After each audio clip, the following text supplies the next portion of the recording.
Malini tasty ಟ್ರೀಟ್ಸ್ಗೆ ಸುಸ್ವಾಗತ. ನಾನಿವತ್ತು ರವೆ ಇಡ್ಲಿ ಮಾಡೋದು ಹೇಗೆ ಅಂತ ಹೇಳ್ಕೊಡ್ತೀನಿ. ಮುಂಚೆ ಒಗ್ಗರಣೆ ಒಂದು ಕೊಟ್ಬಿಟ್ಟು ರವೆ ಹುರಿಯೋಣ. 1-2 ಟೀ ಸ್ಪೂನ್ ಎಣ್ಣೆ, 1 ಸ್ಪೂನ್ ತುಪ್ಪ ಹಾಕ್ತಾ ಇದ್ದೀನಿ. ಈಗ ಇದಕ್ಕೆ 1 ಸ್ಪೂನ್ ಸಾಸಿವೆ ಹಾಕ್ತಾ ಇದ್ದೀನಿ, 1 ಚಿಕ್ಕ ಸ್ಪೂನ್ ಕಡಲೆಬೇಳೆ ಹಾಕ್ತಾ ಇದ್ದೀನಿ, 1/4 ಟೀ ಸ್ಪೂನ್ ಉದ್ದಿನಬೇಳೆ ಹಾಕ್ತಾ ಇದ್ದೀನಿ,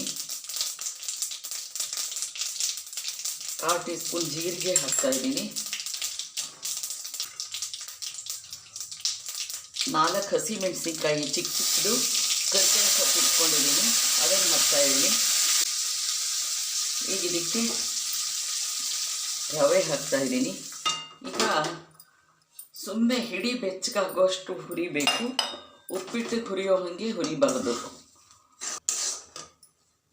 ಸಾಕು.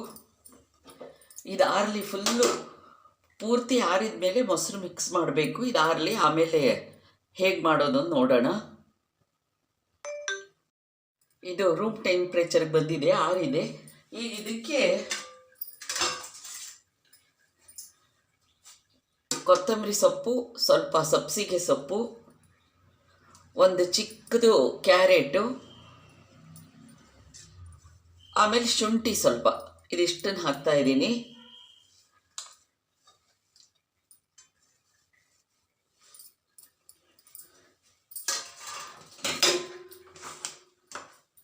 ಆಮೇಲೆ ರುಚಿಗೆ ತಕ್ಕಷ್ಟು ಉಪ್ಪು ಹಾಕೋಣ.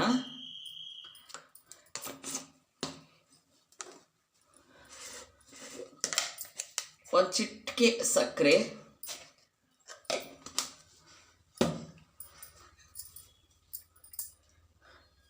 ಈಗ 1/4 ರವೆ ತೊಗೊಂಡಿದ್ದೀನಲ್ಲ, ಅಷ್ಟು ಮೊಸರು ಹಾಕ್ತಾ ಇದ್ದೀನಿ.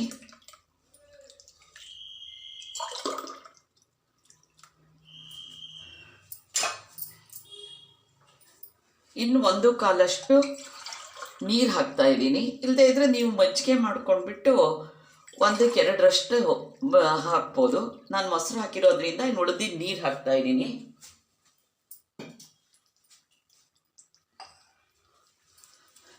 ಈಗ ಇದನ್ನು ಕಲಿಸ್ಬಿಟ್ಟು ಒಂದು 20 ನಿಮಿಷ ಬಿಟ್ಬಿಡಬೇಕು.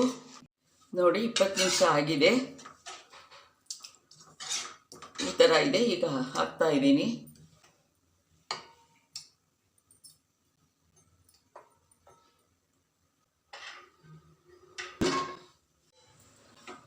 ನೋಡಿ, ಎಷ್ಟು ಮೃದುವಾಗಿದೆ ನೋಡಿ. ಇದನ್ನು ಅಡುಗೆ ಸೋಡಾ ಹಾಕದೇನೆ ರುಚಿಯಾದ ರವೆ ಇಡ್ಲಿ ರೆಡಿಯಾಗಿದೆ. ವಿಡಿಯೋ ನೋಡಿದ್ದಕ್ಕೆ thank you very much. Like ಮಾಡಿ, ಶೇರ್ ಮಾಡಿ, ಸಬ್ಸ್ಕ್ರೈಬ್ ಆಗದೇ ಇದ್ದರೆ ಪ್ಲೀಸ್ ಸಬ್ಸ್ಕ್ರೈಬ್ ಮಾಡ್ಕೊಳ್ಳಿ. Thank you very much.